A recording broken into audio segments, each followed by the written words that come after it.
ma'am? Ate ko yun. Hindi niya alam. Ayan. Sama na tayo sa pick-pack inay kasi kailangan natin ng pinso-pinso. Nakos, ayan. O, diba?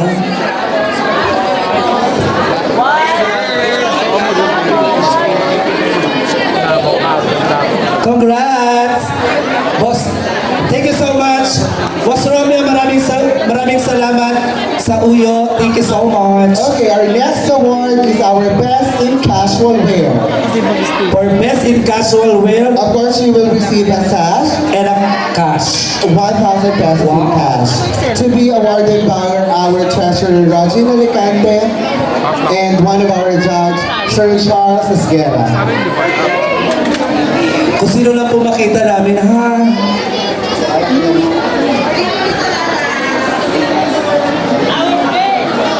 Alright. Ladies, Ladies, are you ready? Kulang sila ng isa, no? Yung number 1, wala. alam mo, si number 1, mayaman na yun. Si number 1, mayaman na Dito yun. po tayo sa gitna. Okay, dito tayo. Ang gaganda nila, oh, para mga balika. Okay, our best in casual wear is none other than... Sino ito dyan? Kala mo, labo-labo. Wala po ng mata eh. Alam mo, Alright, huwag na natin patilma. Candidate number 4! Candidate number 4! Miss Karen Ortisilio!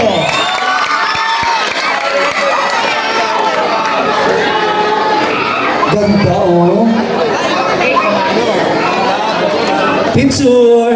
Tapos ATM.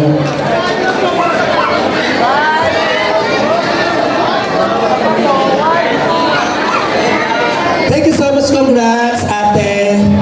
Kuya niya kasi ako eh. bata-bata pa niyo. Oo, bata pa. Alam mo, dami nagtatanong kanina dito, bakit yung mga ngingipin nila pare-parehas? Mayayaman po sila, lahat sila nakabigils. Years. Okay, our next award is our best in In swimsuit. Siyempre, yung pinaka-sexy po sa ating mga hurado yung mag-a-award. Sa tingin mo sino yun? At Lorena ako. Ang plastic mo dyan. Bakit? Dapat doon tayo sa totoo, di ba, Alex? Okay, to be awarded by Miss Lorena Infante. Plastic puti. Sinabi mo na kasi, yung yata yun. Christina Lorena Infante. And yung sama na natin yung pinaka-sexy na din na si Alex. Mihia. Our Lakabili first runner-up, 2020. Will receive a sash and a cash 1,000 pesos. And a cash amounting to 1,000 pesos. Actually, lahat naman sila sexy, no? Ah, Nakakagigil. Ha? Ikaw mag-award? sino yung bet nyo para sa ating best in swimsuit? Sino? Sino? Sino? Sino? Si Patren. Si Dawson. Okay, our best in swimsuit.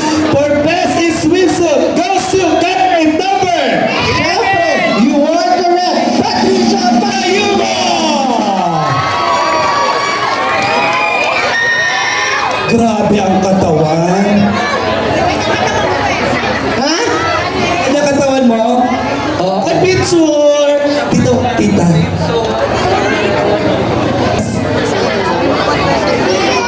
Alam mo, ganyan ako dati. Nalagyan ako Siyempre, sa gym best in talaga. long gown naman po tayo. For best in long gown. Ano yun? Taray na pagkasigaw niya. Por! Kala ko lalaki ni ate ah. Meron din doon eh. Ano? Four? Ano? Nine? Ano? Eight? One? Walang masiwan. Paano mo may award si Juan? Ibibigay na lang natin sa'yo. Sige. Gusto ko yan. For best in long gown. But still. Ay, award mo. Mag-award muna. Oo, Tawagin ano? natin ang ating mga lakambinis. Chloe Kane Retanya. And Miss Cloviten. Colleen. Colleen. Will receive a sash and a cash 1,000 pesos. Ang sexy ni Lakambini, oh. Ayan.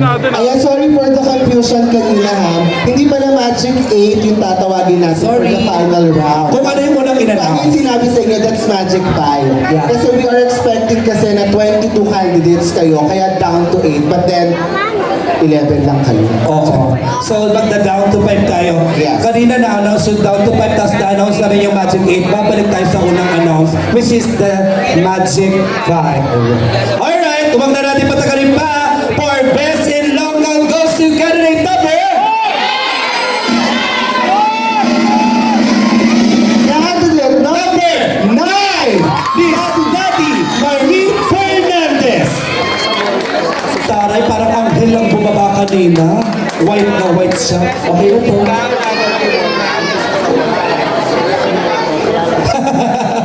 Alright, picture dito rin ako ulit. Again, ladies, humingi kami ng pasensya kung kanina na-announce natin sa Madla is Magic 8. Babalik tayo sa una, which is the Magic 5. Para pwestuhan agad. No? At ngayon ay paglalabanan ng beauty, talent, and question and answer portion. Pasok ka na! Okay. Nasaan na? Meron tayong good news naman pala. May good news tayo. Yes, may good news tayo lahat. Sa lahat na hindi papasok sa Magic 5, meron tayong consolation prize of 1,000 pesos. Oh! But then yung number 1, wala na, happy tayo. Yes. Okay, yung number 1, pakitake Number note. Sabi one, niya ano? kanina, kung meron man conso sa inyo ng host, sabi niya kanina, salamat po. Nakailang palit tayo? 3 po, TL. Magkano yung per palit? 1,000 per palit. 500 daw ba? Wow, wow, wow. Ready na po ba ang ating Ready na? Magic 5? Puka na! Kala ko kami na magdidisa. Papirmahan na lang muna sa ating mga bukado. Take a board check. Eto na. This is in no particular order, okay? Oh. Ano ba? Ingay-ingay naman ni Bea. Bigay mo yung mic doon. Alright! Our first to be on the top 5 is none other than candidate number 11, Miss Clarissa Andaya, manghuhula kami. ang At kabahan dahil pasok ka, candidate number candidate number 4, Miss Karen Bautisilio. isunod na natin ang sinisigaw ng nasa likod. Candidate number 3, Patricia Tayudo. Huwag kang kabahan dahil pasok ka, candidate number 8. Jason Ramos.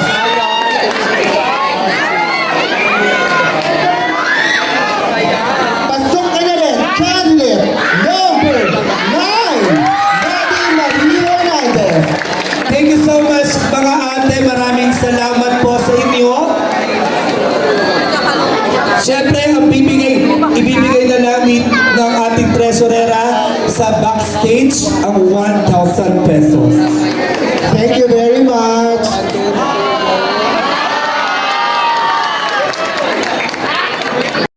Saan ka? Ang nabulat by Judge number 1, Miss Chloe. Ate? Good evening, candidate number 1. Good evening, ma'am. So your question for tonight is, in light of recent economic challenges, what innovative strategies and policies do you believe are necessary to foster sustainable growth, create employment opportunities, and ensure economic stability for all citizens? Want me to stay that in Tagalog or you can... Thank you for that very hard question. You know what, ladies and gentlemen, the greatest problem in our country is corruption. That's why it affects our economic growth, employment, and it affects the lives of so many people.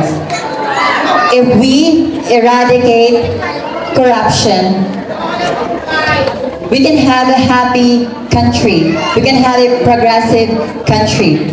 Without corruption, no child will get hungry or will sleep in the street. Without corruption, there will be more Filipino people can have an opportunity to have job or yes, I'm so nervous. But you know what, ladies and gentlemen, if we eradicate corruption in our country or in this world, everything will be all right. Thank you so much. Okay, number 4, which is Miss Lorena Infante. Hello, good evening. Good evening po, madam. How are you today? To tell you honestly, I'm feeling nervous, but I'm enjoying the ride of right now. So I think that is what we call grace under pressure. Talagang tinitignan niyo po talaga. Here's my question. In the age of rapidly advancing technology and digital connectivity, how can we strike the balance between leveraging the benefits of digital world for progress and innovation, while also addressing concerns such as data privacy, digital divide, and the impact of technology on mental well-being? Can I read the question?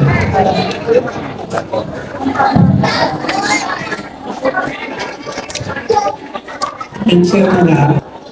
Data privacy, data divide, and the impact of the technology on mental well-being. Wow, that's very hard and very tough question. You know what, ladies and gentlemen, digital world is one of the source income here in our world because of innovation.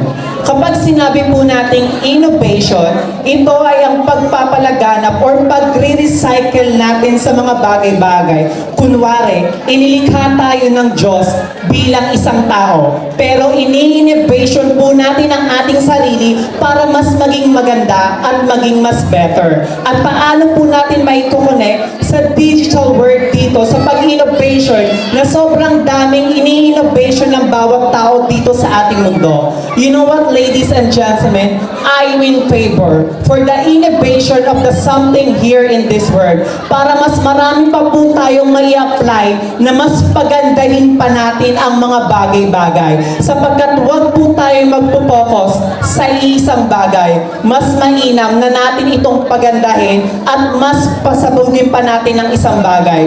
So that, I believe that I'm in favor for innovation in the right term. Pero huwag po natin aabusuhin ang mga bagay-bagay na ginagawa ng bawat isang tao. Because always remember that what you do to yourself dies with you. But what you do to humanity remains in forever. Thank you very much.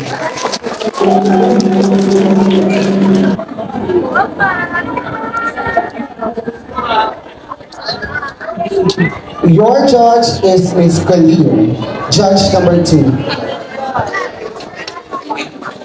Hi, good evening. So here's your question.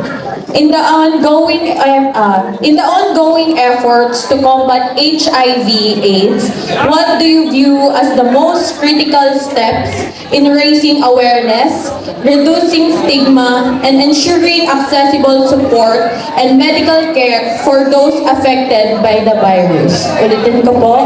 In the ongoing efforts to combat HIV/AIDS, what do you view as the most critical steps in raising awareness, reducing stigma, and ensuring accessible support and medical care for those affected by the virus?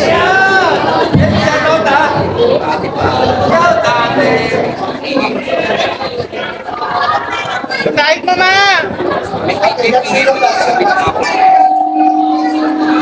In a country where marginalized groups experience hostile and discriminatory environments, women and the part of the LGBTQIA+ community face high levels of stigma and inequality when it comes to healthcare, education, housing, and employment.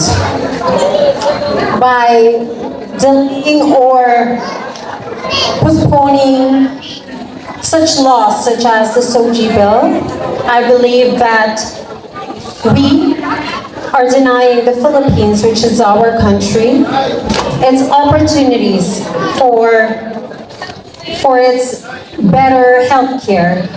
So I believe that the necessary steps in combating the stigma when it comes to HIV or AIDS is as simple as ABCD. A, abstinence. We should limit our sex life, if you were single, to just celebrate and just not do anything. And B, be loyal. Be loyal to your partners if you have boyfriends or girlfriends.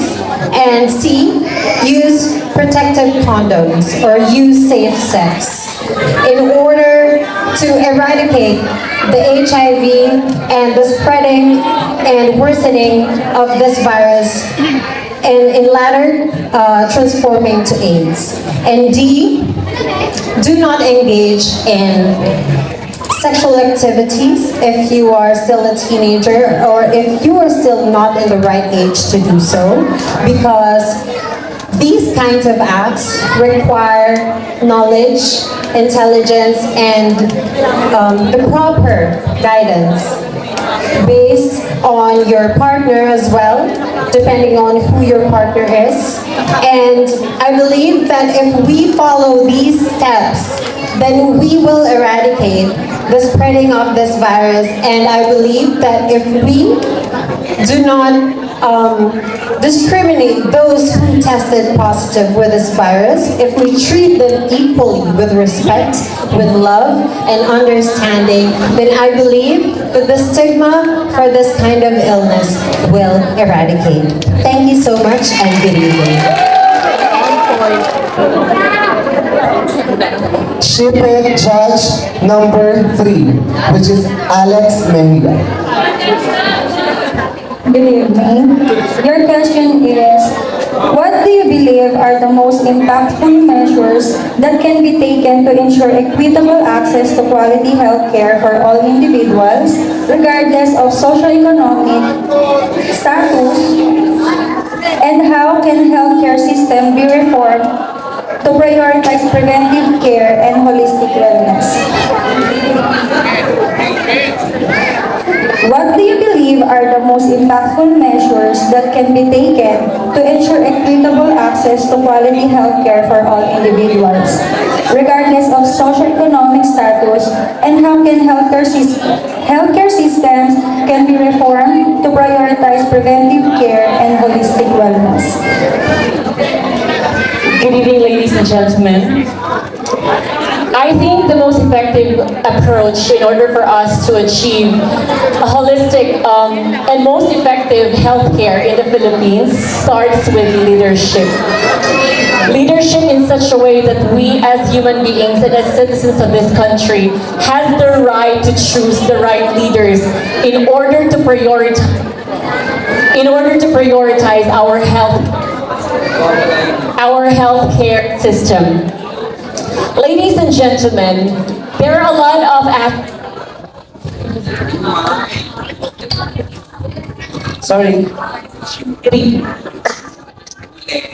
Going back. Leadership is such a powerful tool in order for us to achieve a greater approach in our healthcare system. There are a lot of aspects in our country. It is not easy for a leader to achieve such kind of achievement. There is education, healthcare, economic approach, our political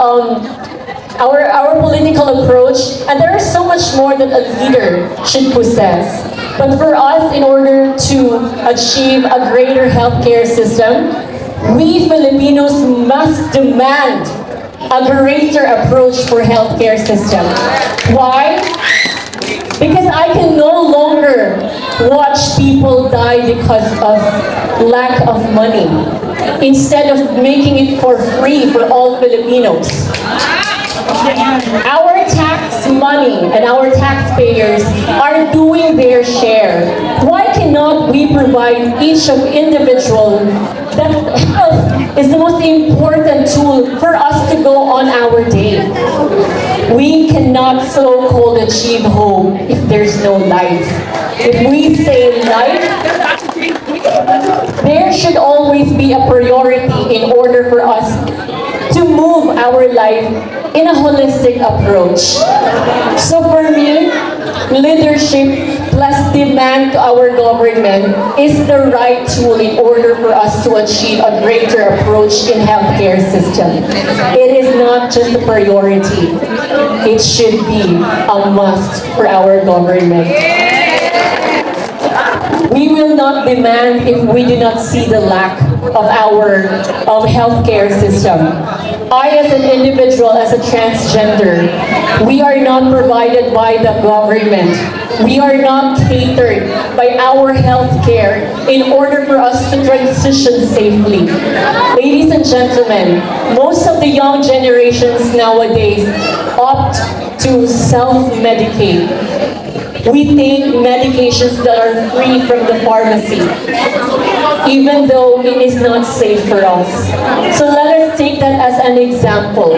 Because if our healthcare system is at its peak or it's prioritized, then we no longer hear stories of poor people suffering in deathbeds. We will no longer hear stories of mothers crying for their children just because they cannot deliver them from the nearest hospitals. And in order for us to prioritize our healthcare system, it must be evident that each community, or even at least every cities and municipalities, must have their own hospitals to accommodate the citizens living there. For me, as I stand here, maybe by the day that we will go on our homes, and this show might end, and then there is a situation that each and one of us must need to go to the hospital, that would be the perfect time that you will realize we really indeed need a greater healthcare system. Thank you, and good evening. Thank you so much, Karen. Hi, Dadeline Bernay.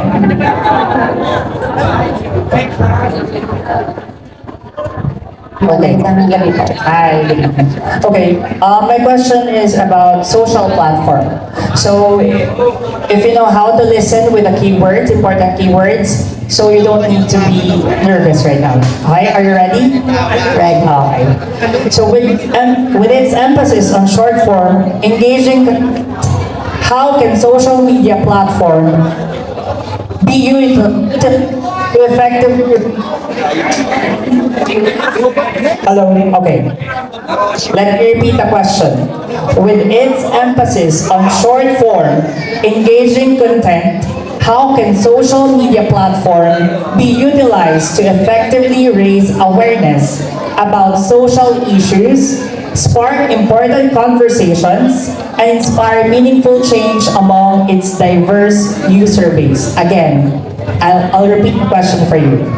With its emphasis on short form, engaging content, how can social media platform be utilized to effectively raise awareness about social issues, spark important conversation, and inspire meaningful change among its diverse user base? Good luck.